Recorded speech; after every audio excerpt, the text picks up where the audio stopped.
श्रीगुरुभ्यो नमः। हरि ओम। श्रीमते रामानुजाय नमः। श्रीमते निगमान्तदेशिकाय नमः।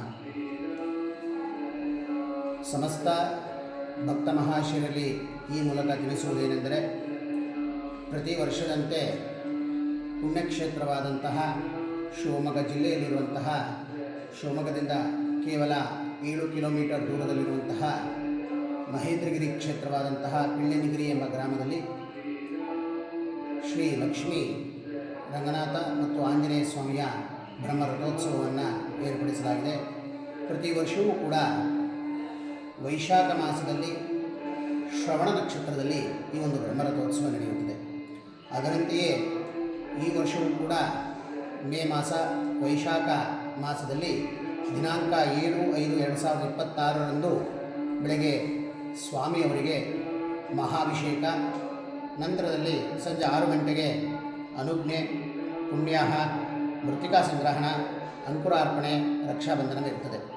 ಅದೇ ರೀತಿಯಾಗಿ 8/5/2026 ಬೆಳಗ್ಗೆ 9 ಗಂಟೆಗೆ ಬೆಳಗ್ಗೆ ಸುಪ್ರಭಾತ, ನಿತ್ಯ ಸೇವೆ, ಧ್ವಜಾರೋಹಣ, ಕುಂಭಾರಾಧನೆ, ನಂತರದಲ್ಲಿ ಧ್ವಜಾರೋಹಣ, ಮಂಗಳಾರತಿ, ತೀರ್ಥ ಪ್ರಸಾದ ಇರುತ್ತದೆ. ಸಂಜೆ 6 ಗಂಟೆಗೆ ಸರಿಯಾಗಿ ಗರುಡೋತ್ಸವ, ವಸಂತ ಸೇವೆ, ಶ್ರೀನಿವಾಸನಿಗೆ ವಿಶೇಷವಾಗಿ ಶ್ರೀನಿವಾಸ ಕಲ್ಯಾಣೋತ್ಸವ.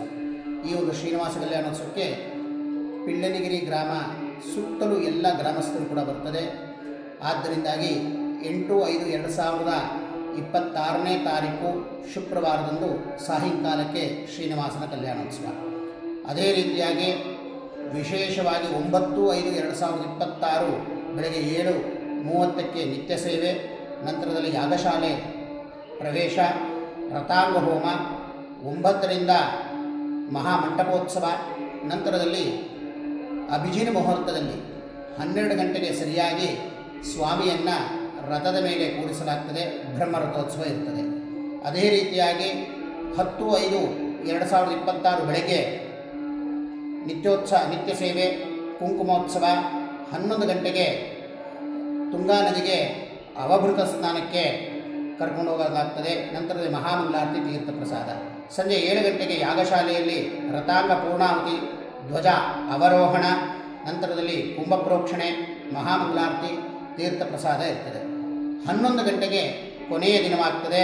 11ನೇ ತಾರೀಕು ಕೊನೆಯ ದಿನವಾಗ್ತದೆ. 11/5/2026 ಬೆಳಗ್ಗೆ 9 ಗಂಟೆಗೆ ಮಹಾಭಿಷೇಕ, 11 ಗಂಟೆಗೆ ಮಹಾಮಂಗಳಾರತಿ, ತೀರ್ಥ ಪ್ರಸಾದ ವಿನಿಯೋಗ. ಸಂಜೆ 7 ಗಂಟೆಗೆ ಶಯನೋತ್ಸವ, ಮಹಾಮಂಗಳಾರತಿ, ತೀರ್ಥ ಪ್ರಸಾದ ಇರ್ತದೆ. ಈ ಎಲ್ಲ ಕಾರ್ಯಕ್ರಮಕ್ಕೂ ಸಹ ಶ್ರೀ ಲಕ್ಷ್ಮೀ ರಂಗನಾಥ ಮತ್ತು ಆಂಜನೇಯ ಸ್ವಾಮಿ ದೇವಸ್ಥಾನಕ್ಕೆ ಬಂದು ಎಲ್ಲ ಭಕ್ತಾದಿಗಳು ಈ ಒಂದು ಕಾರ್ಯಕ್ರಮದಲ್ಲಿ ಪಾಲ್ಗೊಂಡು ಆ ಭಗವಂತನ ಕೃಪಾ ಕಟಾಕ್ಷಕ್ಕೆ ಪಾತ್ರರಾಗಬೇಕಾಗಿ ಎಲ್ಲರಲ್ಲೂ ಕೂಡ ಸಮನೀಯ ಪ್ರಾರ್ಥನೆ. ಶ್ರೀ ಲಕ್ಷ್ಮೀ ವೆಂಕಟರಮಣ ಮತ್ತು ಆಂಜನೇಯ ಸ್ವಾಮಿ ದೇವಸ್ಥಾನ, ಪಿಳ್ಳೆನಿಗಿರಿ, ಭಕ್ತವೃಂದ, ಅರ್ಚಕವೃಂದ. ಜೈ ಶ್ರೀರಾಮ್.